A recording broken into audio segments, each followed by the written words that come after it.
வணக்க மக்களே, இன்னைக்கு நாம என்ன பார்க்க போறோம்னா சிஎஸ்கே கேப்டன் திடீர் மாற்றம், வெளியான அதிகாரப்பூர்வ அறிவிப்பு, ஓய்வை அறிவித்த தல தோனி. அதாவது IPL 2024 ஆண்டுக்கான சீசனில் சிஎஸ்கே தன்னுடைய முதல் போட்டியை விளையாடுவதற்கு 24 மணி நேரத்திற்கு முன்பு ஒரு அதிரடி முடிவை எடுத்துள்ளது. கேப்டன் பொறுப்பிலிருந்து தல தோனி அவர்கள் தற்போது விலகி இருக்கிறார். அவருக்கு பதிலாக புதிய கேப்டனாக ருத்ராஜ் அவர்கள் நியமிக்கப்பட்டு உள்ளார். தோனிக்கு தற்போது 42 வயது ஆகிவிட்டதால் அடுத்த சீசனில் அவர் விளையாடுவது கேள்விக்குறியாகவும் இருக்கிறது. இதனால் தாம் இருக்கும் போதே எதிர்காலத்திற்கான அணியை உருவாக்க வேண்டும் என்பதற்காக தோனி இந்த முடிவை எடுத்து இருக்கிறார். சிஎஸ்கே அணியின் நட்சத்திர வீரர் ருத்ராஜ் அவர்கள் உள்ளூர் கிரிக்கெட் போட்டிகளில் மகாராஷ்டிரா அணியின் கேப்டனாக விளங்கி இருக்கிறார். இதனால் ருத்ராஜ் நல்ல தேர்வாக இருப்பார் என்று கிரிக்கெட் வல்லுநர்கள் எதிர்பார்க்கிறார்கள்.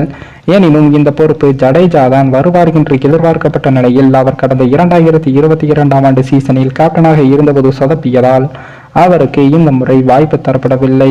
அதேபோல் தோனி கேப்டன்சி பதவியிலிருந்து விலகி இருப்பது சிஎஸ்கே அணி ரசிகர்களை அதிர்ச்சியில் நடத்தியுள்ளது.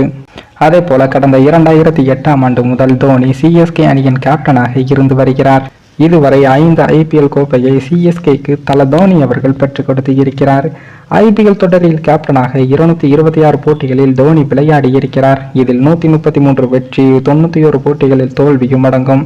இதனால் IPL 2024 ஆண்டு சீசனில் தோனி சாதாரண வீரராகத்தான் களத்தில் விளையாடுவார் என்றும் தெரிகிறது.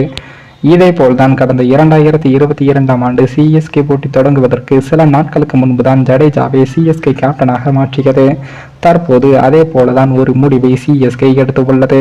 இதனால் இனி டாஸ் போடும்போது மற்றும் ஆட்டம் முடிந்தவுடன் கேப்டனாக தோனி பேசுவதையும் இனி ரசிகர்களால் பார்க்க முடியாது. சிஎஸ்கே அணியில் தோனி பயிற்சியாளராகவும் மெண்டர் போன்ற முக்கிய பொறுப்பும் வழங்கப்படலாம் என்ற ஒரு தகவலும் வெளியாகி உள்ளது.